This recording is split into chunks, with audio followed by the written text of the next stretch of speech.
Bienvenidos a Club de Prensa Plus en NTN 24. Transmitimos desde Washington, a 3 cuadras de la Casa Blanca.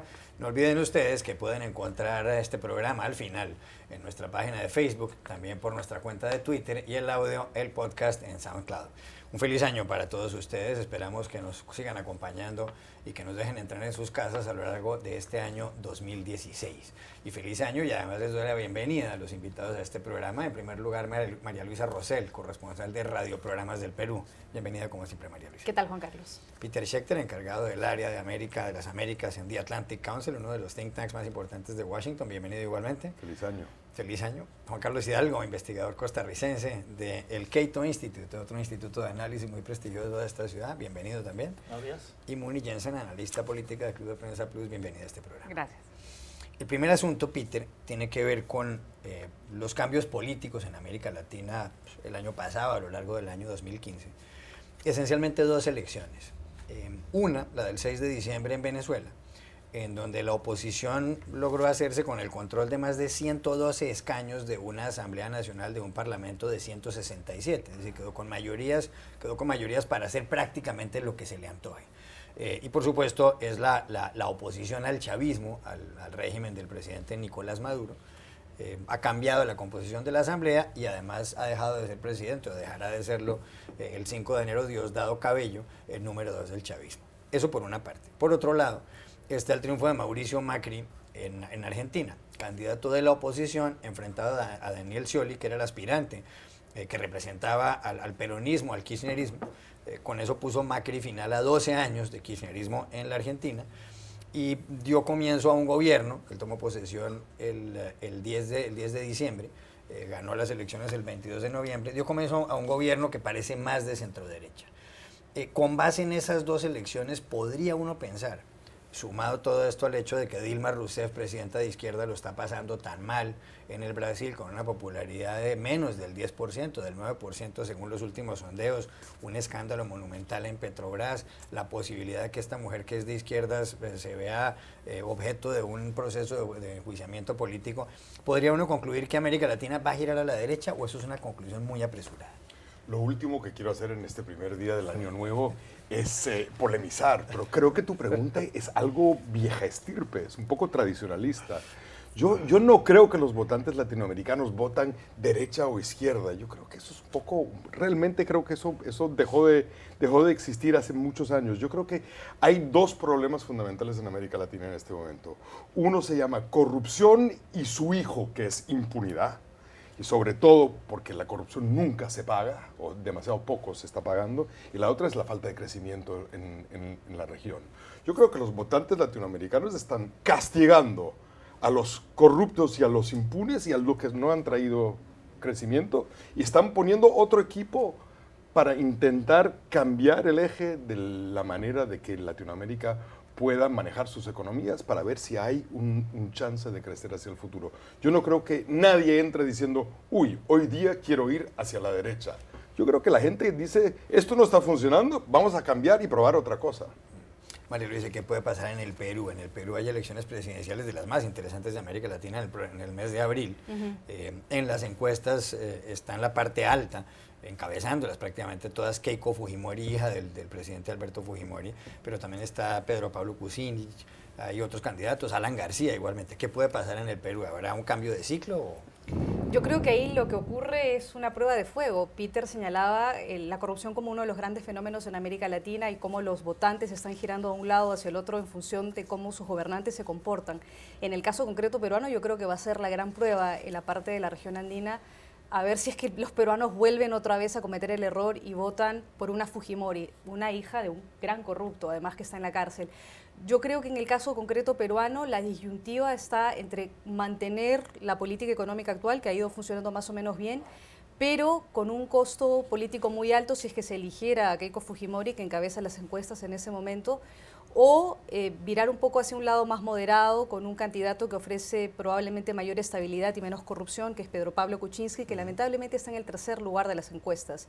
El segundo lugar lo está encabezando otro gran corrupto de una región muy importante, que es la región del norte del Perú, que es César Acuña, muy cuestionado, nunca fue enjuiciado, pero tiene una serie de cuestionamientos por el manejo de su administración y una serie de casos muy controversiales. Yo creo que la pregunta para los votantes en América Latina es si van a seguir avalando un modelo populista, un modelo corrupto, o si más bien están dispuestos a tomar con mayor responsabilidad las elecciones y elegir a gente que es capaz de gobernar y que es capaz de dar cuentas después de sus gobiernos. No entiendo todavía, por ejemplo, cómo Alan García se mantiene en un tercer puesto muy reñido con Pedro Pablo Kuczynski, cuando ha demostrado que ha tenido un comportamiento corrupto muy claro al dar los indultos a varios narcotraficantes en el Perú. Así que yo creo que la gran prueba de fuego va a ser para los votantes si quieren mantener un modelo corrupto o no. O sea, en su opinión, Kuczynski es el mejor, dije Kucinich al principio, pero es Kuczynski. Pedro Pablo. Es el mejor, pero no tiene tanta opción. No tiene tanta opción por el hecho de que no es un candidato que llega a las masas. Keiko y César Acuña, Keiko Fujimori y César Acuña han montado una plataforma muy populista, se acercan a la gente, ofrecen que van a regalar el oro y el moro, muy al estilo de Chávez, representando a la derecha. En cambio, Pedro Pablo Kuczynski es un candidato que es mucho más tradicional, además es un estadounidense peruano que fue muy cuestionado en algún momento. Él tuvo que entregar su pasaporte estadounidense para demostrar que es completamente peruano, etcétera, etcétera. Yo creo que las elecciones del Perú van a ser realmente muy interesantes para ver si otra vez los peruanos cometen un error, como dije antes, ¿no? ¿Va a girar América Latina a la derecha o a la limpieza, como dice Peter? Sí, yo creo que estoy de acuerdo con Peter en el sentido de que hay más que un voto castigo a lo que ha sido la incompetencia y la corrupción de la izquierda. Y es curioso, puesto que la izquierda llegó al poder en América Latina con un mensaje de transparencia y de lucha contra la corrupción, la percibida corrupción de los años 90, en donde hubo muchas privatizaciones, hubo reformas que se hicieron mal y que generaron corrupción, y por lo tanto ellos enarbolaron la bandera de la lucha contra la corrupción. Pero por supuesto, si usted tiene una plataforma económica que llama por más control del Estado sobre la economía, usted crea más oportunidades para la corrupción, y eventualmente estamos viéndolo. Y no solo es en Argentina y Venezuela, en Uruguay, donde supuestamente tenemos un gobierno, ha habido un partido de centroizquierda, manos limpias en el poder. Ahora se ha estallado un escándalo también con el ANCAP, que es la empresa de combustibles, la empresa de petrolera de Uruguay, que al parecer ha quedado con una deuda de 800 millones, de más de 1.500 millones de dólares. Se está hablando de un rescate de 800 millones de dólares que, proporcionalmente con el tamaño de la economía, es un escándalo mayor que el de Petrobras en Brasil. Así que ahí tenemos incluso con Pepe Mujica, que supuestamente era un moderado, cómo la izquierda ha dejado un legado de incompetencia, de corrupción, que eventualmente los electores castigan. Se está moviendo a la derecha, más bien yo creo que el electorado se estaría moviendo al centro tal vez, porque estuvimos tan tirados a la izquierda que nosotros vemos, por ejemplo, que la Mesa de la Unidad en Venezuela no cita a Hayek en sus discursos, ni a Milton Friedman, ni nada por el estilo. O sea, son socialdemócratas. Más bien incluso hay elementos de la Mesa de la Unidad que han atacado al gobierno de Maduro cuando el gobierno de Maduro ha contemplado levantar los subsidios a la gasolina. Y en el caso de Macri sí vemos que sus primeras medidas han sido bastante liberales, pero nuevamente ha sido para levantar controles absurdos que nunca debieron haber estado en primer lugar en pie.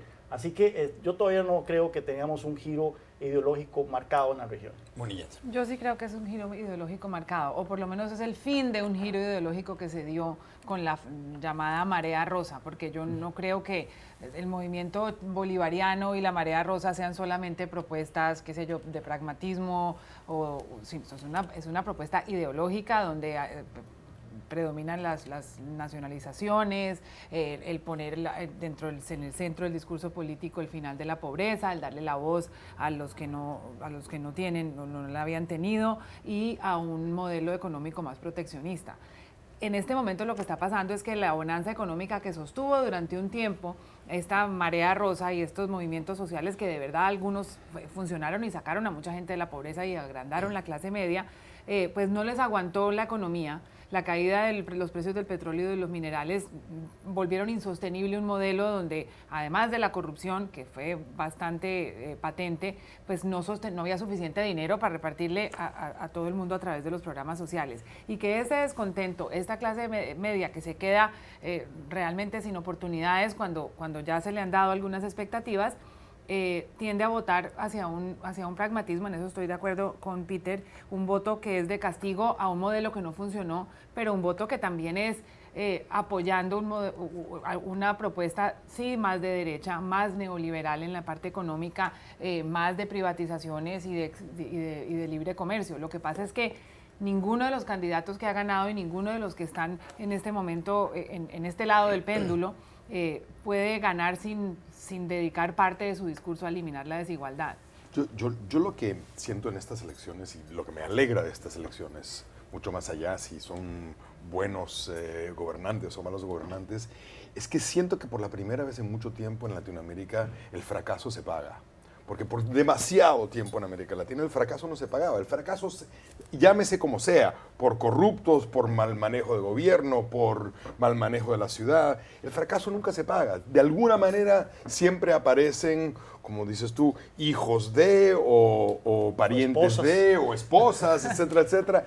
Y uno se pregunta, ¿pero cómo es posible? Y entonces, por la primera vez, yo lo que siento es que la sociedad civil en América Latina se ha empoderado, ¿no? A través de las tecnologías modernas, de repente la gente se está hablando y no a través de medios que son de una parte o de otra, sino se está hablando entre ellos, entre sí y con mucha franqueza. Y creo que eso ha empoderado una sensación de que hoy ellos pagan. Bueno, Peter, es que no podemos perder de vista que las democracias en América Latina siguen siendo súper jóvenes. Son menores que yo, en la mayoría de los casos. Tienen menos de 35 años. Pero efectivamente, o sea, estamos hablando de democracias de apenas 30, 35 años. Y por lo tanto, este proceso de maduración del votante apenas es un working process, como dicen en inglés, pero es un trabajo en proceso. Va a ser importante también ver qué va a pasar con la izquierda en América Latina, porque hay izquierdas y izquierdas. También hay un fenómeno que está ocurriendo, por lo menos en el lado peruano, que es el resurgimiento de una izquierda un poco más moderada, muy joven, con representantes además jóvenes, menores de 30 años o 35 años como máximo, en regiones que no son Lima. Lima naturalmente había sido siempre la capital política y los líderes salían de Lima.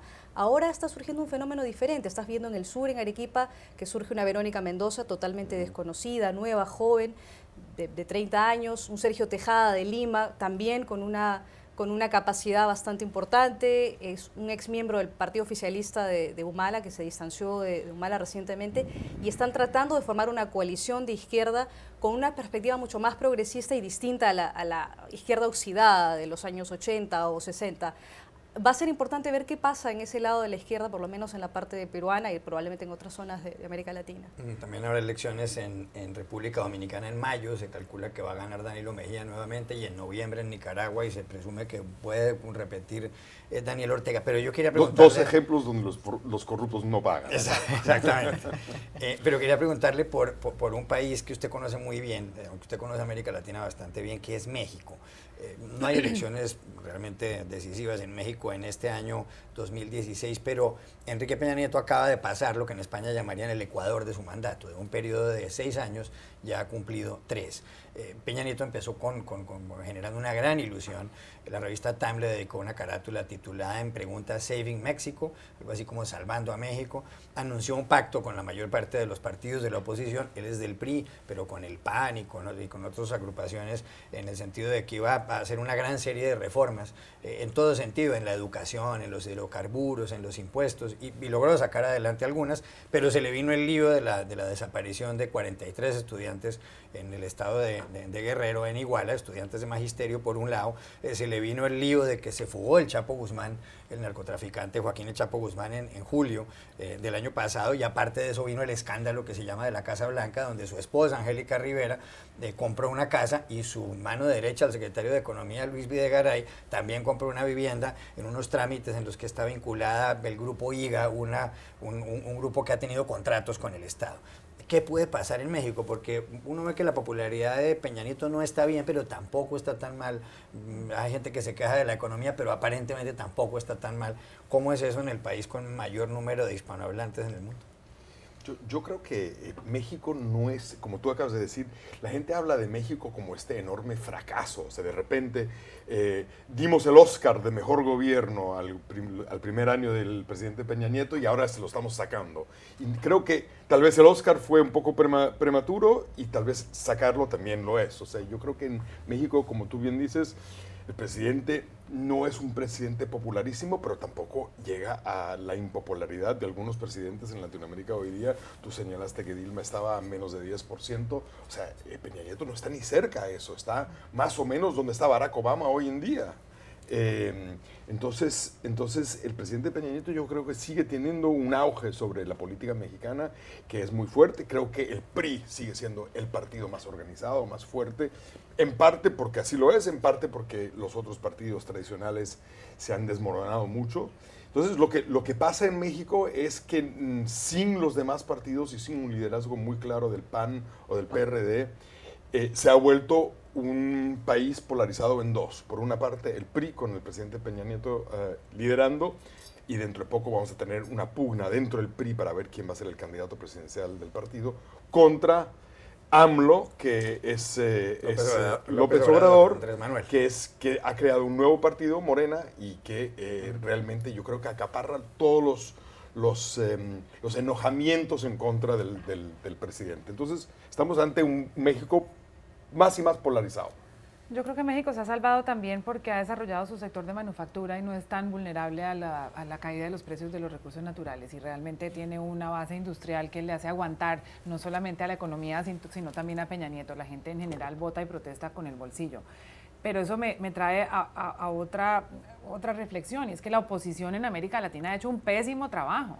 En Venezuela tocó que se desmoronara política y económicamente el país para que la oposición realmente lograra algún triunfo democrático contundente. En países como México, como mencionaba Peter, la oposición es tan cuestionada como el PRI y no tiene la fuerza política que podría tener. En Brasil, por ejemplo, son tantos los investigados del Partido de los Trabajadores como de la oposición. Entonces, si la gente, igualmente en Chile el Bachelet también está sosteniéndose gracias a que los del partido de Piñera también son bastante cuestionados. Entonces yo creo que mientras la gente no tenga una alternativa y se quedan con los partidos que están en este momento en el gobierno. Yo diría que estoy de acuerdo contigo. La única oposición que sí hizo bien fue la oposición del presidente Macri.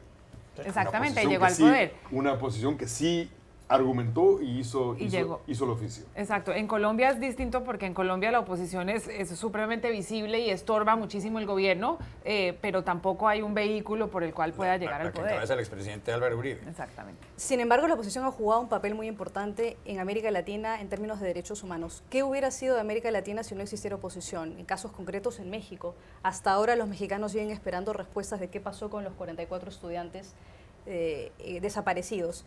Igual en el Perú, igual en otros países, igual en Colombia, la oposición juega un papel muy importante en el tema de derechos humanos, y si no fuera por ellas, muchos casos ni se conocerían. O sea que yo creo que concuerdo con Muni, pero también creo que hay que resaltarle algunos de los trabajos que ha hecho la oposición en América Latina. Sí, en el caso de México, vemos quién es la oposición en este momento, quiénes se perfilan como los candidatos de la oposición. La esposa de Felipe Calderón se perfila como la candidata del PAN, se perfila Andrés Manuel López Obrador como el candidato de la izquierda, bajo Morena, y por supuesto que esto no despierta las pasiones del electorado mexicano. En el caso de López Obrador sería su tercera ocasión como candidato presidencial. El caso de la esposa de Calderón sería el regreso a un gobierno muy desafortunado, que fue su gobierno del partido PAN. Y bueno, sabemos que el voto del PRI es un voto automático, tiene un 33% del voto usualmente, es un bloque muy, muy sólido. Así que la pregunta es quién se perfila dentro del PRI. Por un momento era el ministro de Finanzas, pero luego este escándalo no sabemos si habrá otras figuras presidenciales dentro de ese partido. Pero sí, creo que se requiere la política mexicana una fuerte renovación. Ya regresamos a Club de Prensa Plus. Volvemos a Club de Prensa Plus en NTN 24 desde Washington. Peter, el Atlantic Council, donde usted está encargado del área de las Américas, hizo en las últimas semanas un cuestionario por internet, que uno si accede a la página de The Atlantic Council puede contestarlo. Hay 10 preguntas sobre el futuro de América Latina y Estados Unidos y América Latina para el año 2016. La 10ª pregunta tiene varias respuestas, pero quería que usted nos explicara por qué elaboraron este cuestionario antes de hacérselas a los que están aquí en la mesa. Pues me encanta la idea que se lo hagan mis colegas, pero lo hicimos porque yo creo que el rol de un centro de pensamiento no es solo sacar estudios que tienen 40 páginas, que muy poca gente se los lee, pero sino de tratar de interactuar con la gente que le interesa, por ejemplo, en mi caso, que interesa América Latina, y tratar de interactuar con ellos a través de un medio en donde hacemos preguntas que pensamos que son las concretas y las interesantes, pero también queremos la opinión de ellos y vemos cómo reacciona la gente, y nosotros nos arriesgamos a dar una opinión muy clara sobre lo que va a pasar en el 2016. Nadie sabe, pero bueno, ahí nos adelantamos y queremos que con nosotros se adelante el resto de la gente. Entonces es parte un ejercicio para ver lo que piensa la gente, parte un ejercicio para decir nosotros qué pensamos y parte es un ejercicio que a final de año, a principios del año nuevo, jugar un ratito. Después de que uno contesta las preguntas, aparecen las respuestas de las personas que trabajan en el Atlantic Council. ¿Qué porcentaje contestaron sí, qué porcentaje no? Voy a empezar con María Luisa. La primera pregunta del cuestionario es, ¿levantará Estados Unidos las restricciones para que sus ciudadanos viajen a Cuba, sí o no? Bueno, primero celebro que hayan hecho el cuestionario. Me parece magnífico porque la gente lo comparte y puede acceder a ese medio a través del Internet. No creo. A pesar de que recientemente se anunció que se iban a levantar las restricciones para los vuelos comerciales, lo cual facilita el viaje de quienes quieren ir a Cuba desde los Estados Unidos, creo que no, porque ha sido la gran batalla de Obama en América Latina, por lo menos, y el gran legado que Obama quiere dejar cuando deje la presidencia. Los republicanos no le van a querer dar ese premio Obama, como lo señala muy bien el cuestionario, y yo coincido con eso, creo que no. Creo que lo que hay es una gran presión para que se levante el embargo, pero evidentemente no va a ocurrir al final del mandato de Barack Obama.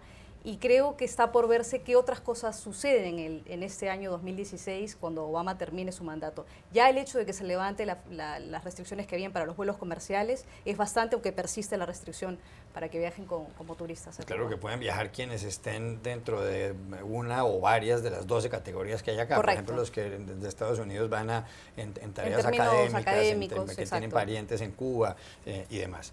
¿Levantará Estados Unidos esa restricción para sus ciudadanos? No creo. Este es un año electoral. Los principales candidatos a la presidencia del Partido Republicano están en contra. Incluso están en contra de lo que ha hecho el presidente Obama hasta ahora. Creo que sí tal vez podría haber una mayoría silenciosa dentro de los republicanos en el Congreso por hacerlo, pero no creo que ellos vayan a contrariar la voluntad de quienes se perfilan como sus futuros líderes en la campaña. Así que por lo menos, y aparte de eso, no le van a querer dar una gran victoria al presidente Obama en un año electoral, así que no creo que vaya a pasar.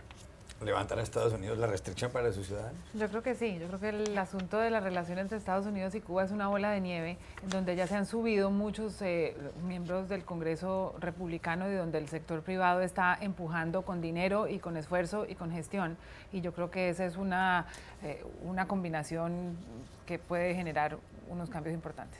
La respuesta del Atlantic Council, el 63% de las personas consultadas dentro del Atlantic Council, para ellos la respuesta es sí, y la respuesta es no para el 36%.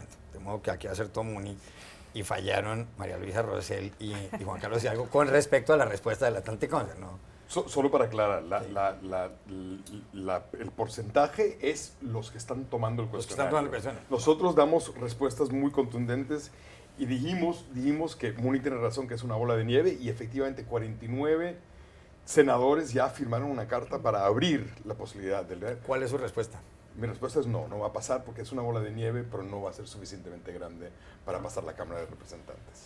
Segunda pregunta, y empiezo con Muni. ¿Viajará Obama a Cuba? Claro. Ya lo dijo el otro día en Yahoo, en la sección política en Yahoo, en un video dijo que si se daban las condiciones, por ejemplo, si se flexibiliza la situación en la que están en la cárcel los que son considerados presos políticos, posiblemente el viaje a Cuba. ¿Viajará a Cuba en este año 2016? Claro que sí. Él no se va a ir de su presidencia sin tomarse una foto en Cuba. Juan Carlos Hidalgo. Sí, bueno, él está muy preocupado por el tema de su legado, cómo va a ser percibido, y claramente ser el primer presidente estadounidense desde Calvin Coolidge, como ustedes pusieron, de 1928, sería un gran triunfo para él. Sin embargo, no descuidemos el hecho de que el régimen más bien ha recrudecido su represión a los disidentes, y eso podría complicar esa perspectiva. María Luisa Rosell. Sí, ¿cómo se va a perder esa foto y ese mojito? Va a ir de todas maneras, no lo dudo. Peter Schechter. Pero mojito, claro que va, seguro. Seguro. Tercera pregunta, empiezo con María Luisa Rosell.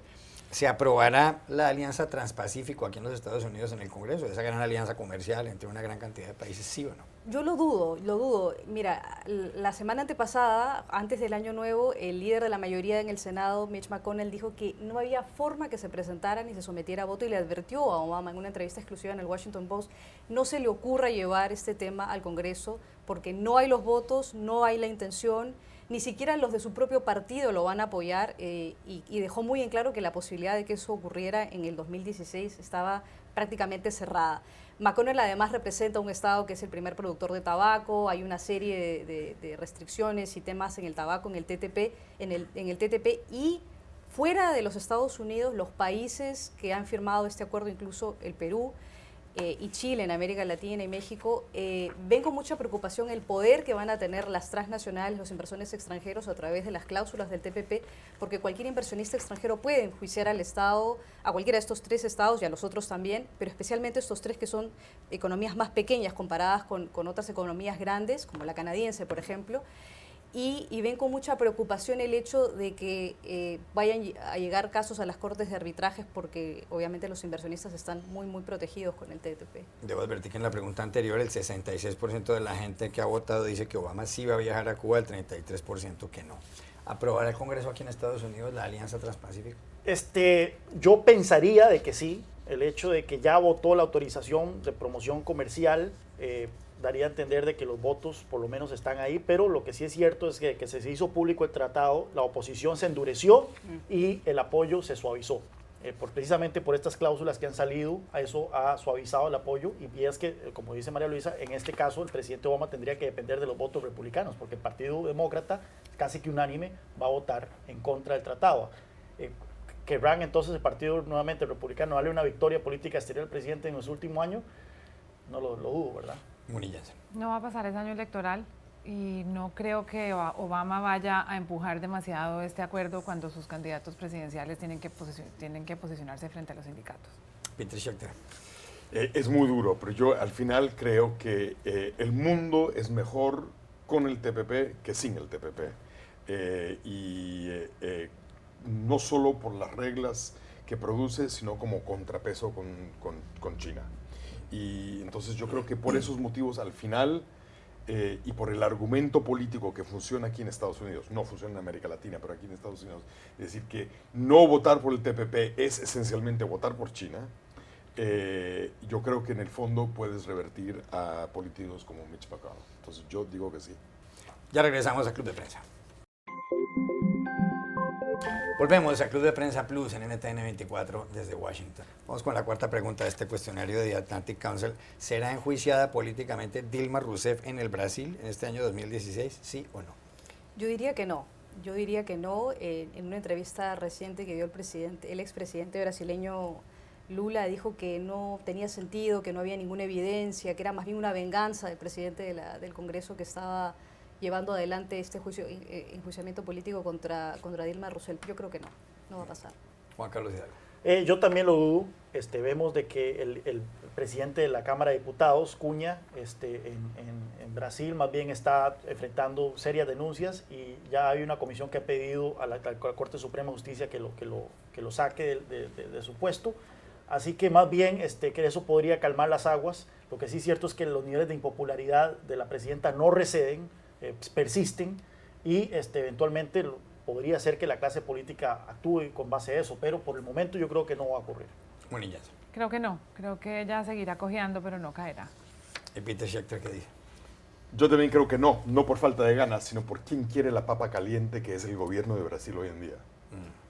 La respuesta de los que han votado hasta ahora es que los que dicen que sí será enjuiciada políticamente Dilma Rousseff en el Brasil son el 33%, los que dicen que no, el 66%. Cambio de asunto, hay pregunta de Colombia, es la quinta pregunta, Muni, y dice lo siguiente: ¿será aprobado el acuerdo de paz en Colombia con las FARC, sí o no, en el 2016? Sí, cualquier cosa que logren acordar va a ser firmado, así sea de una manera un poco improvisada. Juan Carlos Hidalgo. Estoy de acuerdo, hay muchas ganas por parte de la administración Santos por tener un acuerdo de paz, se va a firmar cualquier cosa y la pregunta es si el pueblo colombiano va a tomarse la píldora amarga y aprobarlo en un plebiscito. María Luisa Rosell, ¿se aprobará el acuerdo de paz entre las FARC y el gobierno colombiano? Sí, coincido. Yo creo que sí. Lo que pasa es que qué acuerdo se va a aprobar y si los colombianos van a estar dispuestos a que, por ejemplo, miembros del secretariado entren a participar políticamente, abiertamente en Colombia. Eso va a ser muy difícil.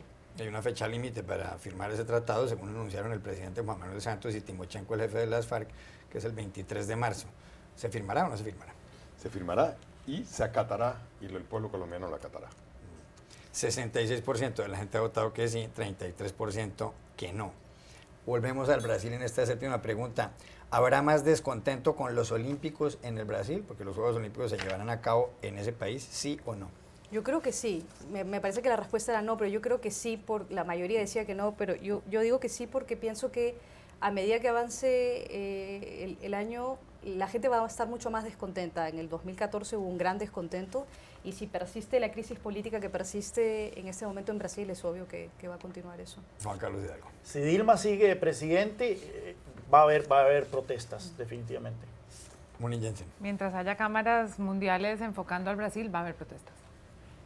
No creo que va a haber protestas. En parte porque no es en Brasil las Olimpiadas, es solo en Río. Entonces eso no es como el Mundial que había 12 ciudades, 12 estadios, extranjeros por todos lados. Yo creo que esto es solo en Río y yo creo que Río va a estar muy contento con sus Olimpiadas y no va a haber protestas. El 88% de la gente dice que sí habrá protestas y el 11% de la gente dice que no. Centroamérica es objeto de la séptima pregunta y aquí nos quedan ya dos. Y la pregunta es si será un asunto central en Estados Unidos, previsiblemente en la campaña, la crisis migratoria centroamericana. ¿Sí o no? No, ya los flujos cayeron.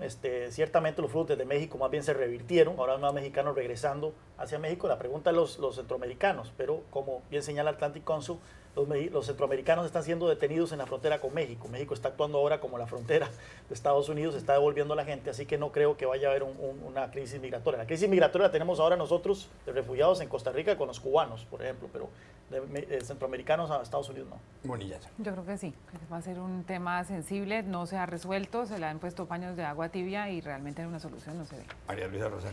Yo creo que sí. Wola sacó una estadística hace un par de semanas en donde señalaba que, por el contrario, el número de niños no acompañados migrantes de Centroamérica había crecido, que octubre y noviembre había tenido más niños migrantes, no me acuerdo la cifra, me parece que eran más de 10.000, que lo que hubo el año 2014.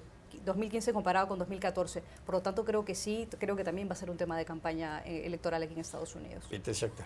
Pues es obvio que Donald Trump está intentando hacer de esto un tema de campaña, pero yo creo que la realidad es que en algún momento alguien le dirá a Donald Trump, pero no es cierto lo que usted dice. Los flujos migratorios, como bien dice nuestro colega, los flujos migratorios no es lo que usted dice, son lo opuesto a lo que usted dice. Y yo creo que no. Respuesta de la gente, sí 44%, no 55%. Últimas dos preguntas, y esta es interesante. ¿Convocará la oposición en Venezuela, que ahora es mayoría en la Asamblea Nacional, un referéndum?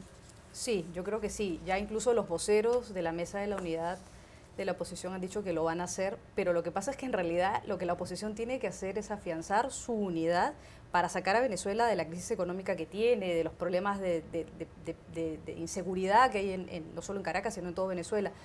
Debería ser seguramente parte de la agenda, pero no debería ser la prioridad desde mi punto de vista. La pregunta de otra es esta, la pregunta del Atlantic Council en Internet, ¿convocará la oposición venezolana a un referéndum en Venezuela? Sí, no van a llegar a donde han llegado sin convocar un referéndum.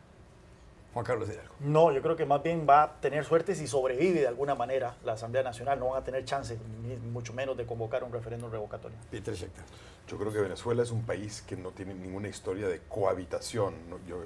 La revolución bolivariana no cohabita. Entonces el Congreso de Oposición con un ejecutivo bolivariano es motivo de un potencial desgobierno en Venezuela muy grande. No. La respuesta de la gente hasta ahora ha sido sí, 66%, no, 33%. Última pregunta de este cuestionario del Atlantic Council. ¿Seguirán su curso las reformas energéticas en México en el 2016, sí o no? Sí, vemos que el fracaso que fue la primera subasta de bloques para la exploración fue revertido en la segunda subasta. Se hicieron algunas reformas para hacer más fácil, más atractivo la inversión. Se vienen nuevas subastas, principalmente en los fondos profundos del Golfo de México, que son los más atractivos de todos. A pesar del precio, en la cadena del precio del petróleo, sigue siendo un mercado atractivo. Así que yo creo que sí, va a seguir el impulso. María Luisa Rosa. Yo creo que sí también, y es una gran contradicción porque tú evalúas el legado del presidente Peña Nieto y tiene muchos cuestionamientos. Sin embargo, en materia energética ha tratado de sacar adelante el país. Bonilla. De acuerdo con la mesa. Y aquí estamos todos de acuerdo. Yo creo que los pozos profundos son las joyas de la corona y se van a hacer bien. ¿Seguirán su curso las reformas energéticas en México? Sí, ha contestado hasta ahora el 77% de la gente, no el 22%. Ya regresamos al Club de Prensa. Seguimos en Club de Prensa Plus en NTN 24. Nos han tenido que dejar Peter Schechter de The Atlantic Council y Juan Carlos Hidalgo del Cato Institute, y le damos la bienvenida ahora a Dori Toribio, corresponsal de Mediaset de España. Bienvenida como siempre. Gracias. María Luisa, en Estados Unidos se ha generado una gran controversia por la candidatura de Donald Trump, el multimillonario republicano, porque desde que la lanzó a mediados del año 2015, pues ha insultado a los mexicanos, a las mujeres, ha dicho que hay que prohibir la entrada de los musulmanes al territorio estadounidense, que hay que levantar un muro con México, ha dicho una gran cantidad de cosas que son políticamente incorrectas. Hay un artículo publicado en las últimas horas en Politico Magazine, titulado "Su cerebro está programado para amar a Trump", y la tesis es bastante curiosa. Es un artículo de Kathleen Fawcett. Ella entrevista a Rick Shankman, un profesor universitario y un investigador que tiene un libro con un título muy llamativo, que es el siguiente: Animales políticos, cómo nuestro cerebro de la edad de piedra se interpone en el camino hacia una política inteligente. El argumento del señor Shankman es que el cerebro del hombre se formó en una etapa que va desde hace 2,5 millones de años hasta hace 11,000 años. En la época del Pleistoceno especialmente, y que el cerebro del hombre, por supuesto, desciende del cerebro del chimpancé, y dice que ese cerebro que tenemos los seres humanos, lo que siempre quiere hacer es creer en lo que cree y punto, creer que es verdad en lo que uno cree, no admitir que hay datos contradictorios o que hay otras tesis. Entonces la teoría del artículo es que la gente que sigue a Donald Trump es una gente que votará por él a pesar de que él ha mentido repetidamente. Por ejemplo, él dijo que el 11 de septiembre había habido gente, unos musulmanes en el estado de New Jersey, que está muy cerca de Nueva York, que estaban festejando el derrumbamiento de las Torres Gemelas por parte de los integrantes de Al Qaeda que estrellaron los aviones contra esos 2 edificios. ¿Usted cree que eso puede ser verdad, una teoría de esas?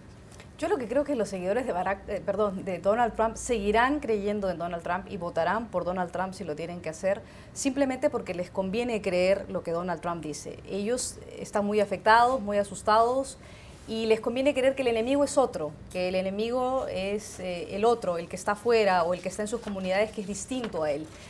Para mirar un poco el perfil de quiénes son los seguidores de Donald Trump, hay que mirar que la mayoría de ellos son hombres blancos, poco educados, muchos de ellos sin instrucción universitaria, y que además de eso son muy proclives a tener miedo a lo exterior, a lo externo, a cualquier cosa que sea diferente de su perfil. Por lo tanto, creo que los seguidores del candidato republicano Trump van a estar siempre pensando que lo que diga Trump, independientemente de si es cierto o no, es correcto. Ellos están con Trump no por lo que necesariamente diga Trump de cierto, de verdadero o no, sino porque Trump dice las cosas que ningún otro candidato se ha atrevido a decir. Y lo que a ellos les interesa es escuchar un discurso simple, fácil de comprender, alguien que con mucha resolución y que con mucha fortaleza golpee la mesa y diga que es capaz de sacar a los musulmanes, o que los musulmanes son un peligro, y dispuestos a escuchar cualquier tipo de comentario de esa índole. Por lo tanto, yo creo que independientemente de la teoría que está esgrimiendo esta persona en este estudio, yo creo que el perfil del seguidor típico de Donald Trump es básicamente aquel que está dispuesto a escuchar cualquier cosa.